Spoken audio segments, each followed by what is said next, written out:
Hong Kong. Since we had more requests for Hawaii than we had slots, I agreed and had his R&R orders changed. The day he left for Hong Kong, we received a wire through the Red Cross. His wife's plans had changed and she was in Hawaii, eagerly awaiting his arrival. We called the R&R debarkation station at Cam Bay, but found he was already on a plane bound for Hong Kong.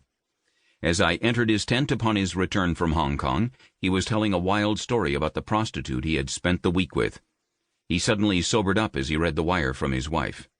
He scrambled out of the tent and sprinted toward the Red Cross tent and the shortwave radio station to try to call her and explain away his change in plans. Evidently, the call had not gone well.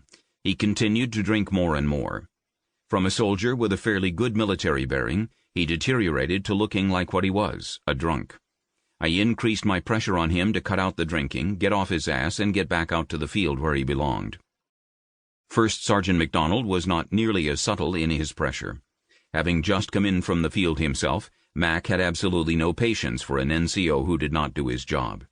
He put him on more and more details, made him sergeant of the guard every other night, and generally made life as miserable as he could.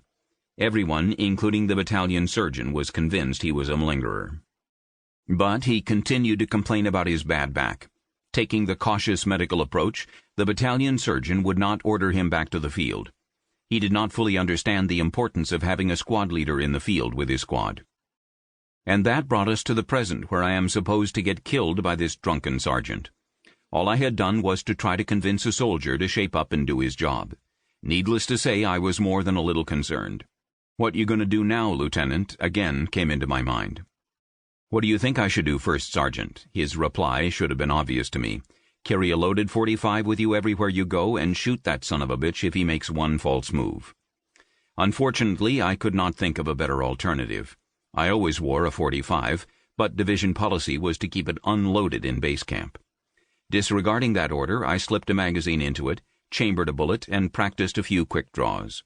Even though I had never been a good shot with a .45, I figured if I could get it out of the holster fast enough and shoot, I could at least scare him away even if I did not hit him. First Sergeant MacDonald came into my tent as I was practicing my fast draw routine. Under other circumstances, it would have been comical. But the first sergeant understood the gravity of the situation and did not even crack a smile at my actions. George called in from the Oasis and said Sergeant Smith just left there in the last convoy of the afternoon. He should be back here around supper time. George said he seems to have sobered up. Never had I been as concerned as when I saw the truck driving up to the company area with Sergeant Smith aboard.